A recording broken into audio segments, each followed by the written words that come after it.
Olá, chegamos com mais uma edição do PodLegis para levar informação direto da fonte a você, cidadão. O PodLegis é o podcast do Poder Legislativo de Itabela.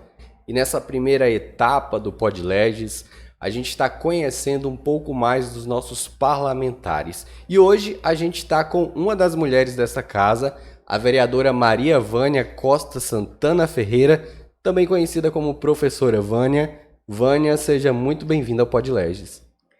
Obrigada, eu que agradeço a oportunidade de estar aqui e poder falar um pouco da minha história. Vamos tentar resumir aí a história de Vânia, porque eu já ouvi dizer que é uma história longa e bacana, né, Vânia? É. Vamos começar pelo começo, do início de tudo. Onde é que Vânia nasceu? Quando foi que Vânia nasceu? Eu nasci em 1968, né, 18 de janeiro de 1968, em Tamaraju, no distrito de Tamaraju. É o nome Vargem Alegre. Então, assim, mas eu vim para Itabela com 2 anos e meio de idade. Meu pai trabalhava em uma firma, ele era motorista.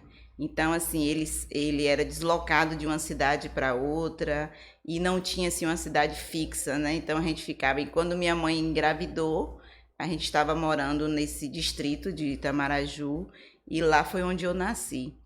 E, na época, minha mãe fala que meu pai saía às 5 horas da manhã e chegava às 9 da noite.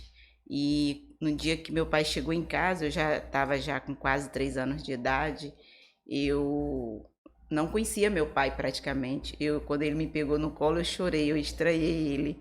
Então, assim, você vê a situação como é que era, né? Imaginamos. E como é que era o nome do pai e da mãe?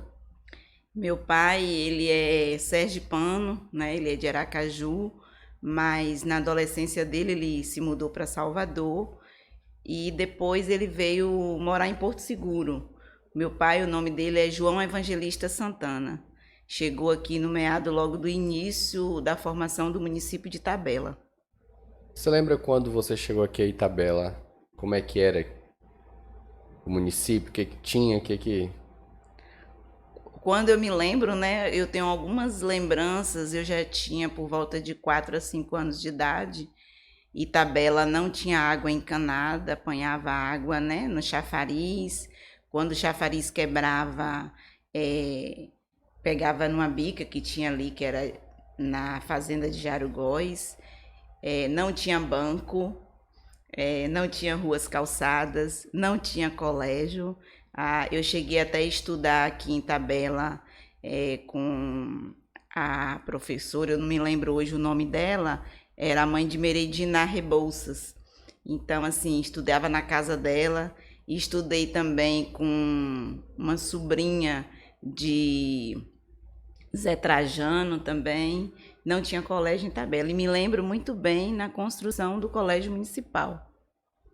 Nessa época você chegou a pegar água no chafariz também, Vânia? Rapaz, eu peguei e já apanhei também. Eu tinha por volta de 7 a 8 anos de idade, eu já apanhava água no chafariz, eu ia com minhas irmãs e tinha aquele sistema de você colocar a lata d'água na fila, né? E aí minha irmã colocou a lata dela d'água e pediu para eu tomar conta. Só que tinha sempre uma esperta. Como eu era criança, as pessoas pegavam a lata que eu estava tomando conta e passavam para trás. Aí quando minha irmã chegou, eu estava discutindo com a mulher porque ela tinha tirado a minha lata da fila. E aí a mulher me bateu. Aí foi aonde minha irmã entrou no meio, revidou. E era assim, de vez em quando dava uma briga lá no chafariz por causa desse motivo. Você lembra que idade você tinha mais ou menos nessa época? E acho que eu tinha de 7 a 8 anos de idade. Bacana. Vânia, como é que você se descreve enquanto pessoa? Tem gente que é mais agitada, tem gente que é calma. Como é que você se descreve nesse contexto? O que eu me descrevo é que eu sou uma pessoa assim ativa, muito ativa, às vezes ativa até demais, porque eu não sei ficar quieta.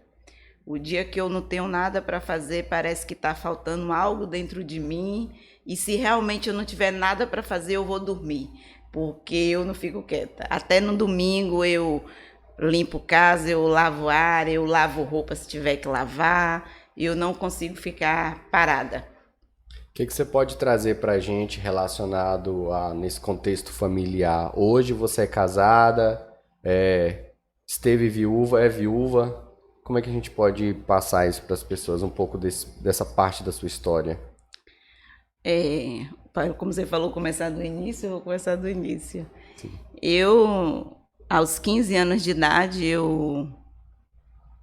primeiro eu morei uma época em Salvador, né? Eu fui, como eu te falei, que Itabela não tinha colégio, e aí minhas irmãs chegaram numa fase de uma série mais elevada, e aí meu pai mandou a gente ir morar com a tia em Salvador. Primeiro eu fui, né? Minha tia veio para um casamento do meu irmão, eu fui com essa tia minha no meio do ano, e no final do ano minhas irmãs foram para estudar em Salvador. E aí ficamos quase 2 anos em Salvador. Aí voltamos para Itabela. Depois, aos 13 anos, eu retornei a voltar a morar em Salvador. Aí já foi com uma meia-irmã minha, né, onde eu fiquei 3 anos em Salvador e retornei aos 15 anos de idade. E ao retornar, eu fui trabalhar na papelaria Itabela, né, primeira papelaria Itabela. E posso mudar? Aí quando eu fui para Salvador, aos 8 para 9 anos de idade, ficar com essa tia minha, quando nós retornamos, né, após os estudos, que minhas irmãs foram depois, Itabela já estava mudada. Itabela já tinha o Banco Baneb, Itabela já tinha água encanada, lá em casa já tinha telefone, né? E assim, estava tudo mudado. Nós ficamos no período de uns 2 anos em Salvador. E já tinha também o colégio municipal, por isso que nós voltamos. Se eu não me engano, eram 6 salas de aulas. E ainda estava numa ampliação. Eu lembro hoje que tinha umas alvenarias, né? Ampliação do colégio. Eu brincava muito na hora do recreio. Eu cheguei a tomar uma queda ainda de cima da alvenaria. Essas coisas que marcam a lembrança da infância da criança, né? E aí depois eu retornei a Salvador, com uns 13 anos de idade. Minhas irmãs já tinham filhos, eu já estava ficando mocinha. E meu pai achou por melhor me mandar para Salvador. E eu fiquei mais uns 3 anos em Salvador e retornei com quase 16 anos. E voltando, eu fui trabalhar na papelaria, que hoje é a papelaria Carpel, era a papelaria Itabela. E passei a estudar à noite, porque eu queria continuar trabalhando. Meu pai era muito rígido, porque minhas irmãs, ele deu total liberdade. E elas engravidaram. E naquela época a gravidez era, assim, sem um casamento, não era aceitável, né, pela família, era aquela revolta. E aí, quando minhas 2 irmãs engravidaram, meu pai achou melhor me mandar para Salvador. E aí ele começou a ser muito rígido comigo, porque elas tinham toda a liberdade, saía com os namorados, ia para festa. E comigo ele começou me proibir muita coisa. E não me deixava sair, até para ir para o supermercado eu só ia com ele, né? Quando eu retornei de Salvador com 15 anos, eu não ia nem no supermercado sozinha. E aí eu falei, eu vou trabalhar que vai ser uma maneira para eu ter um pouco de liberdade, né? E aí ele não queria me deixar trabalhar, também não me deixava faltar nada, ele me dava de tudo. Mas eu falei, não, eu quero trabalhar. Aí eu arrumei um emprego nas férias. E aí, quando começou as aulas, eu falei com ele, eu vou estudar à noite. Aí ele falou assim, não, você não vai estudar à noite. Aí eu falei, você vai estudar de manhã? Eu falei, eu não vou estudar de manhã porque eu estou trabalhando e eu não vou sair do meu trabalho. E eu sempre, assim, tive aquela decidida, né? Eu sempre fazer igual aquela, querer impor, né? E aí eu falei, então eu não vou estudar, eu vou ficar sem estudar. Aí ele achou, convenci ele, né? Ele deixou eu estudar à noite, que era a maneira que eu aproveitava para namorar, para sair com as colegas, né? E ele não entendia quando tinha aula vaga. Ele não entendia. E ele era assim, eu ia para a escola, ele sentava para assistir o jornal e só saía dali do sofá quando eu chegava da escola. E aí, quando eu chegava da escola, o horário de 10h40 da noite, ele estava ali no sofá, me esperando. E quando eu empurrava a porta, ele falava: que hora é essa, moça? Aí eu dizia a hora, né? E ele sabia a hora, ele só queria ver se eu estava mentindo o horário. E aí, um dia, teve aula vaga, eu cheguei em casa cedo. Cheguei 9h pouca da noite. Aí, no outro dia, eu comecei a chegar nos horários, ele não entendia. Aí, pronto, aí começava uma briga, que ele achava que meu horário de aula era aquele horário mais cedo. Aí eu falei: pronto, então quando eu tiver aula vaga, eu não posso ir para casa. E aí eu não ia para casa. Eu ficava em barzinho, conversando com as amigas, eu ficava com o namorado. E aí eu só ia no horário, porque ele não entendia. E aí eu conheci, né, meu primeiro esposo, foi meu primeiro namorado, nós casamos, namoramos 4 anos escondido, porque ele dizia assim: no dia que você arrumar um namorado, você não vai sair para lugar nenhum, acho que bota até uma corrente no seu pé. Ele tinha trauma, né, porque as 2 irmãs engravidaram, as 2 irmãs com os 2 irmãos, que foi na época foi com Jorge Leondas, e a outra foi com Paulo César. E aí eu sofria, né? E aí eu namorei 4 anos escondido. Aí quando ele soube, já foi pra gente tava marcando já para casar. E aí casei com 19 anos. E eu tive muita sorte, porque meu esposo, ele era um esposo assim muito compreensível, ele era liberal. Ele gostava de sair, coisas que eu não saía, né? Quando eu era jovem, meu pai me proibia. E a gente saía, a gente ia muito para festa, ele era muito compreensível.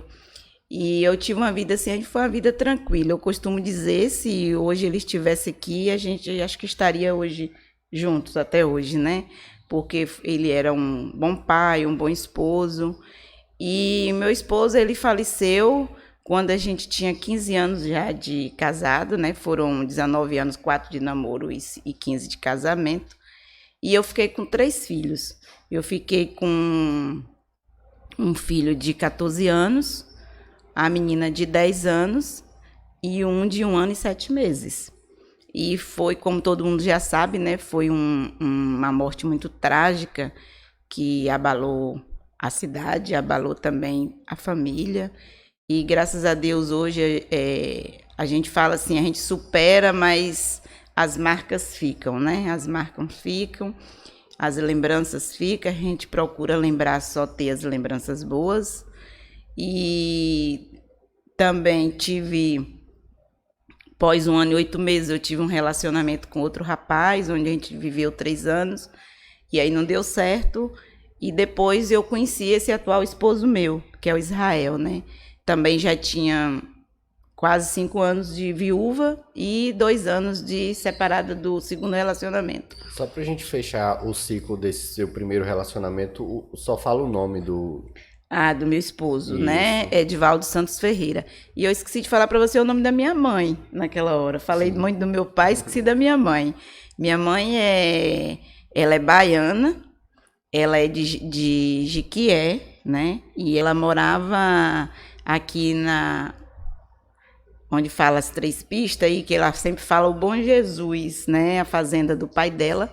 Meu pai era Arthur Águido Costa, ele era engenheiro, foi um dos que trabalhou aqui nessa abertura aí dessa BR-101. E ela conheceu meu pai. Minha mãe já é a segunda esposa, né? Eu sou relacionamento da segunda família. Meu pai separou e veio para aqui, para Porto Seguro, e conheceu minha mãe.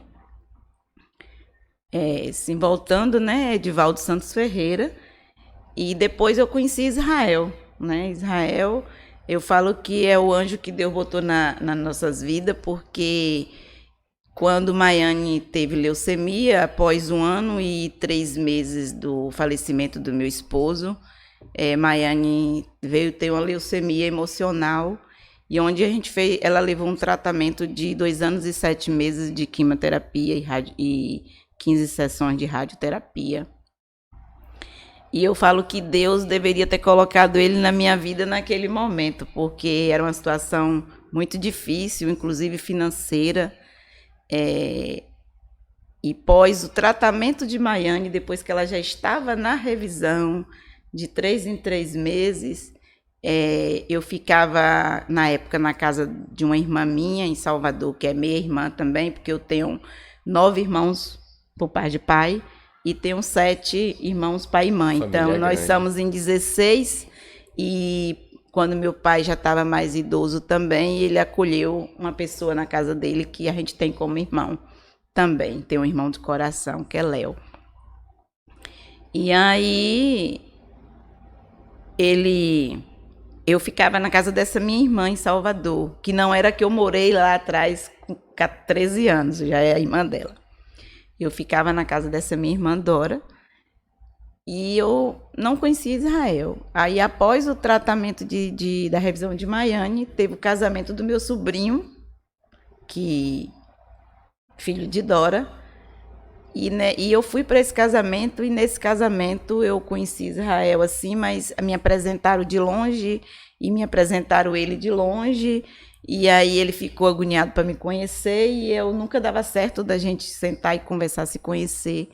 Aí quando foi um dia, meu sobrinho entrou em contato comigo, que ele queria me conhecer, aí a gente ficou conversando por telefone e por MSN, na época o computador era por MSN. Ficamos uns 7 meses e depois um dia eu fui a Salvador resolver uma situação e aí a gente marcou para se encontrar e nos conhecemos e estamos aí já há 16 anos. 16 anos, né? O tempo passa rápido e já é uma história construída, né? E o sonho de Israel era ser pai. Aí eu falei para ele, pronto, te dei 3. Te dei uma criança, um adolescente e um adulto, que Enio já era adulto na época.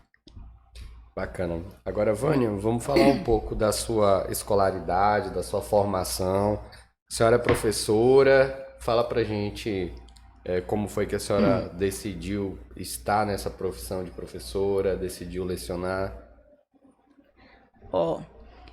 Como eu te falei, eu estudei em Salvador, depois voltei, estudei aqui, e devido à decorrência da vida, a dificuldade, teve um momento que eu parei meus estudos, e eu concluí o curso de magistério, né? Eu queria muito ser médica, né? Eu tinha um sonho de ser pediatra, mas as oportunidades não deu. E aí a gente abraça com o que tem, né? E a criança, o sonho dela é ser professora também. E na época Itabela o que oferecia era o curso de magistério e depois logo à frente contabilidade. E aí eu voltei a estudar já com a idade um pouco avançada. E na minha formatura de magistério, a minha colação de grau foi no dia 15 de dezembro e Maiane nasceu 20 de dezembro. Então, assim, eu lá já sentindo as contrações e eu fiz meu vestido na véspera da formatura, porque a gente não sabia se eu ia fazer já depois que eu ganhei neném ou antes. E fiz magistério, né? Comecei a trabalhar, já trabalhava já na Secretaria de Educação, estagiando em sala e trabalhar na Secretaria de Educação.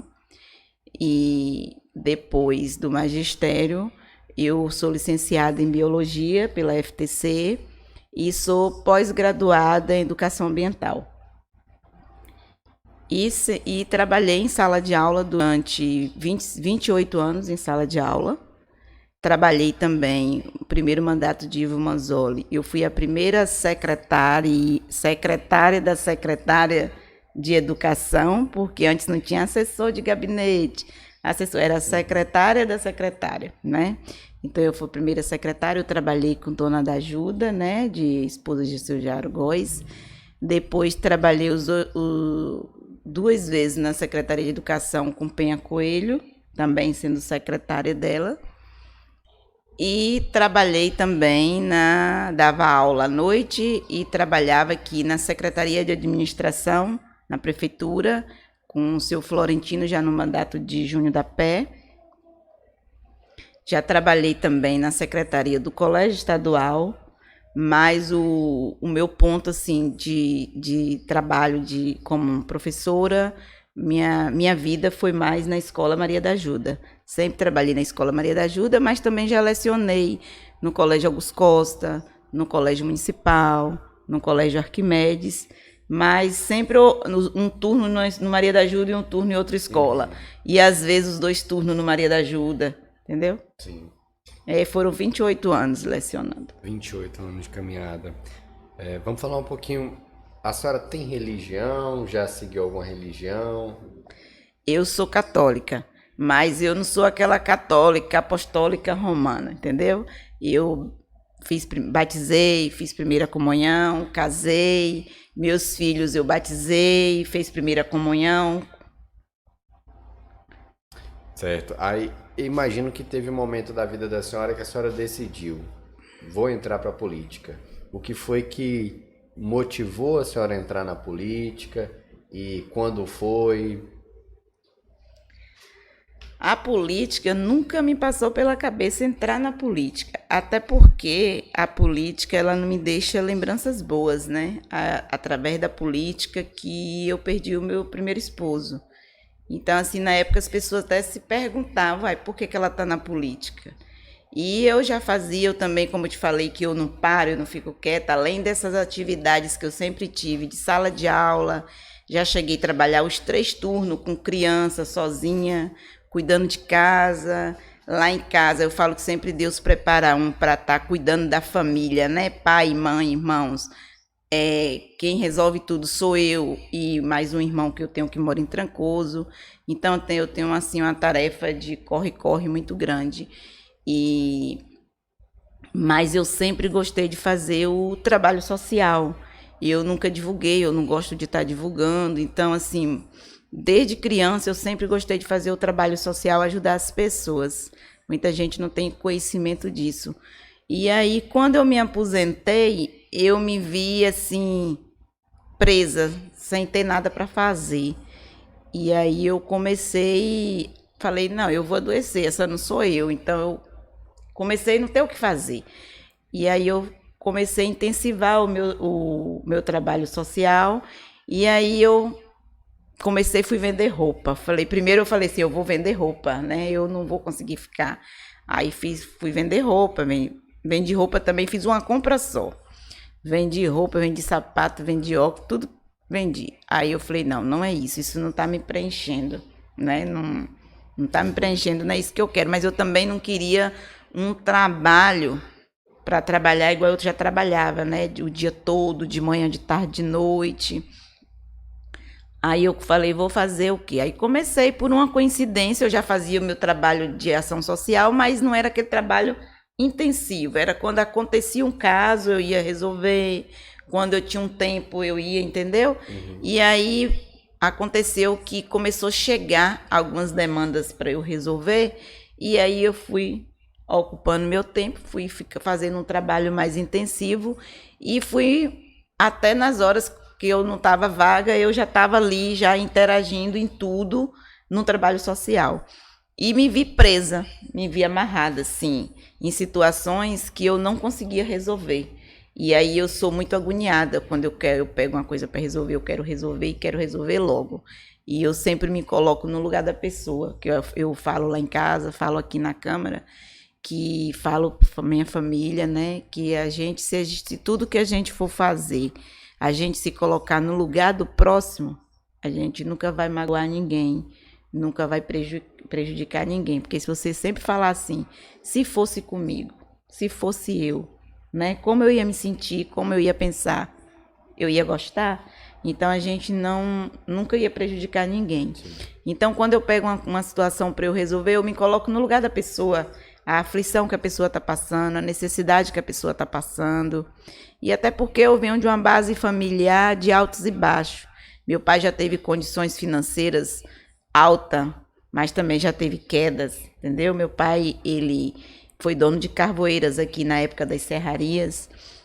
Meu pai tinha 5 carvoeiras, ele tinha uma aqui, tinha uma no Queimado, tinha uma em Veracruz. Eu era criança, assim, mas eu lembro. Mas meu pai também já teve situação financeira difícil, de carro pegar fogo, ficar perto dos fornos. Meu pai foi motorista de empresas.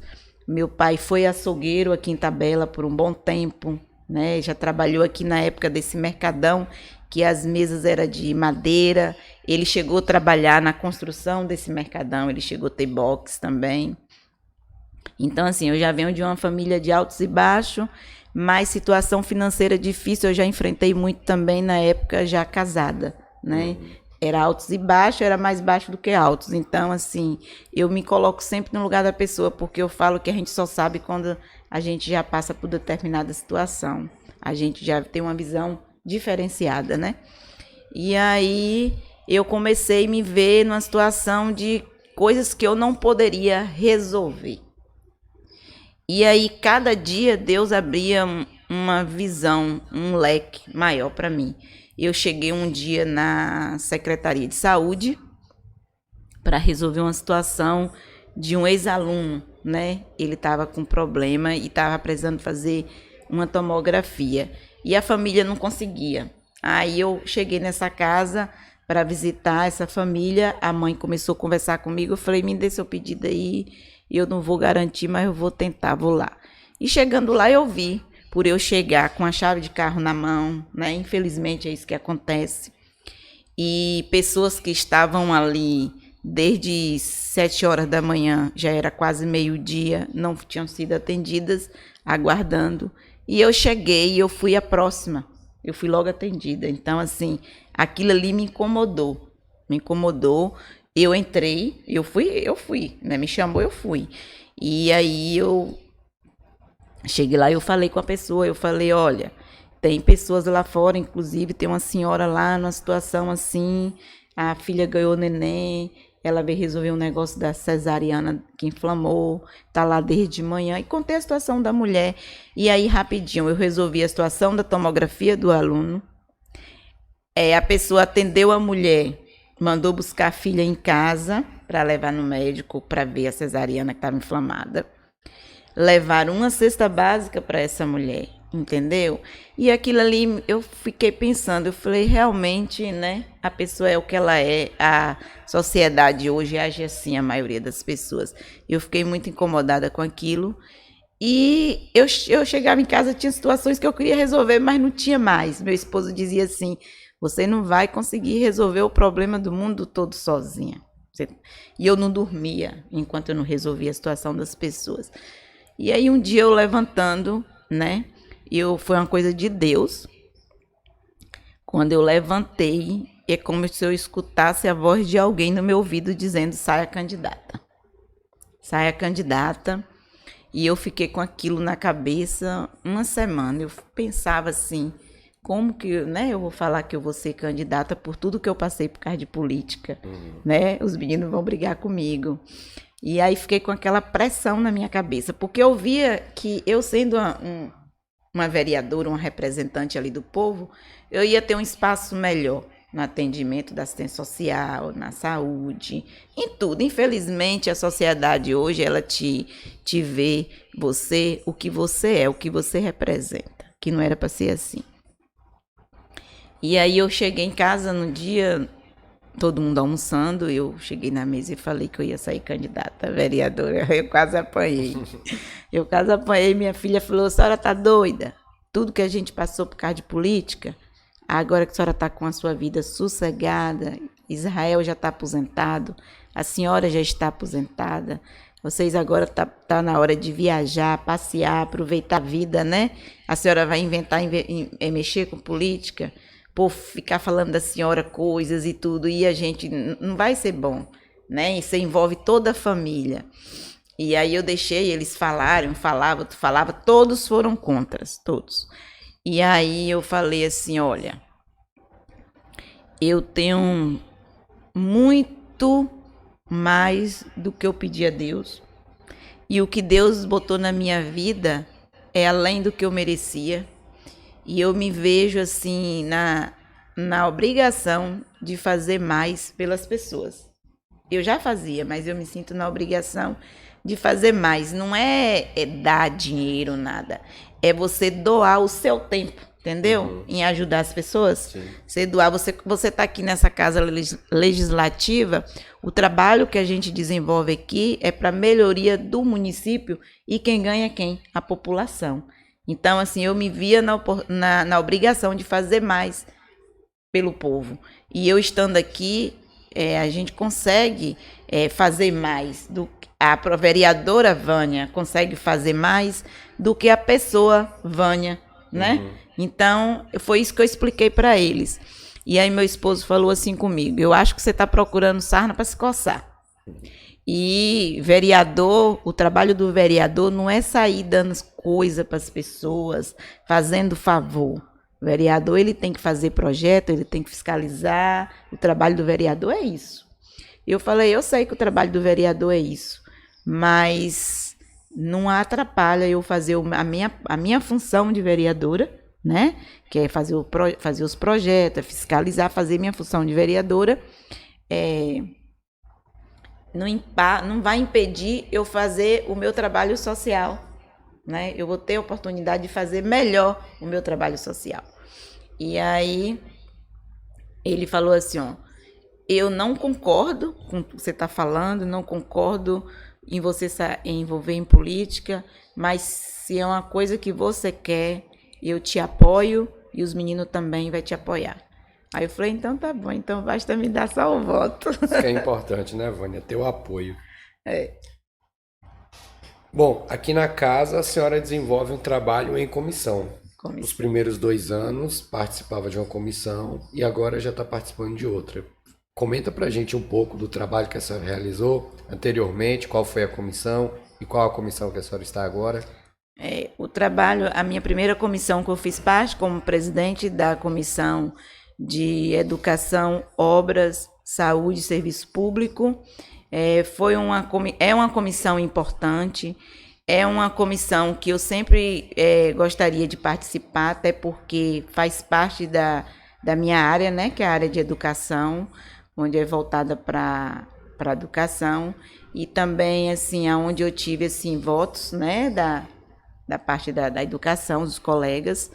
E a minha campanha foi uma campanha que eu não tive grupos políticos, eu não envolvi em rua, assim, foi uma campanha que eu pedi, a maioria dos meus votos foi mais por telefone, até porque a gente estava passando por uma pandemia, né, então eu evitei, por eu ter uma mãe idosa, e tive pouco voto, mas graças a Deus fui eleita e gostei de estar participando dessa comissão, onde nós aprovamos projetos, realizamos muitos trabalhos na área da educação, e eu tenho certeza que eu contribuí, né?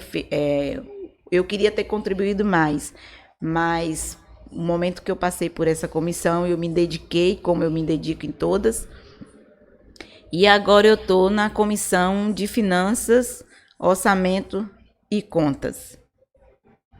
Isso. Vânia, tem alguma área que você se identifica mais na política? Porque, assim, alguns vereadores atuam mais voltado à saúde, outros à educação. Apesar de ser professora, tem alguma área? É a educação ou não é? Eu tenho que falar assim, essa é minha área. Não, minha área são todas. Porque eu acho que quando você envolve a população, o município, eu acho que você não tem que se dedicar só a uma área, né?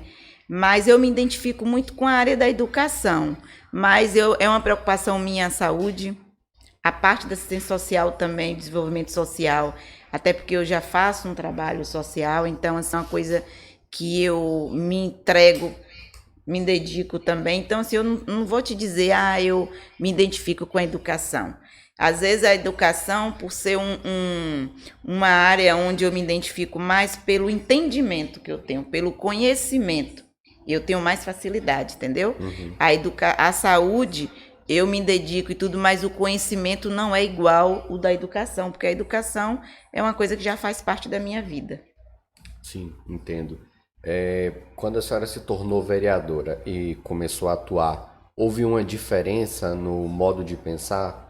A senhora acreditava que ser vereador era uma coisa e entendeu que é outra? Ou encontrou o que esperava estando vereadora?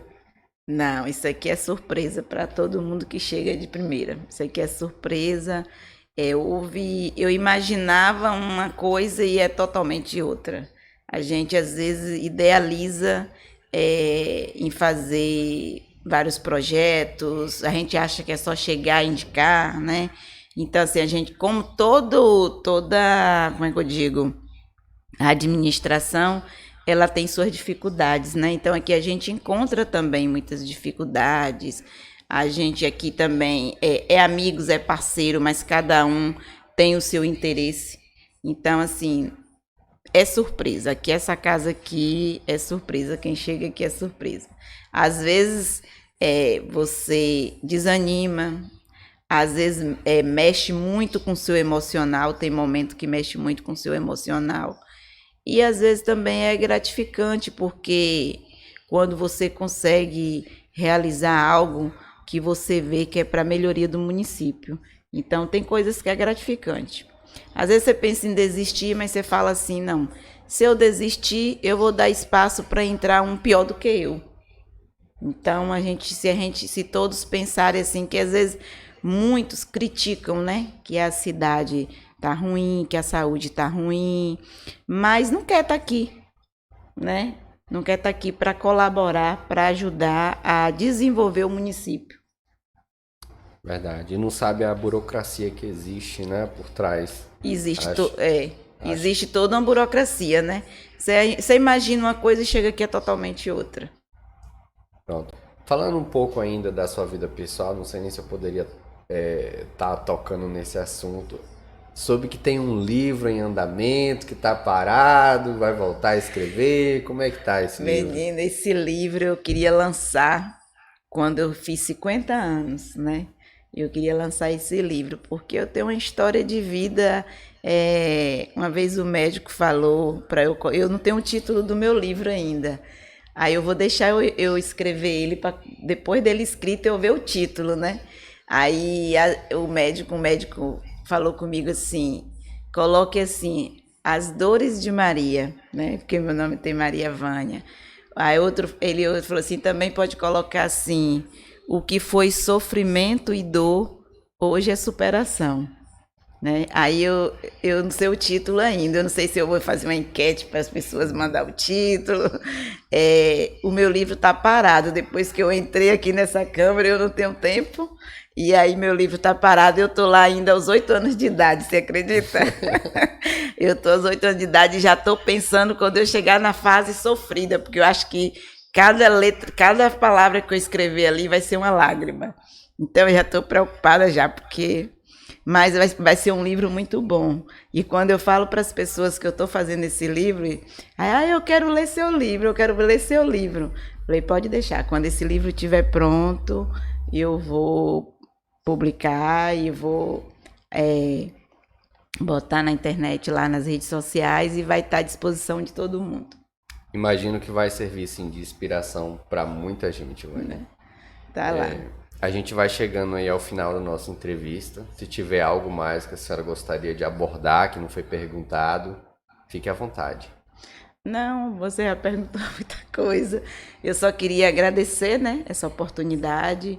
Queria também agradecer à população de Itabela pela confiança de ter me dado essa oportunidade de estar aqui, de poder contribuir um pouco de mim, né, pelo município.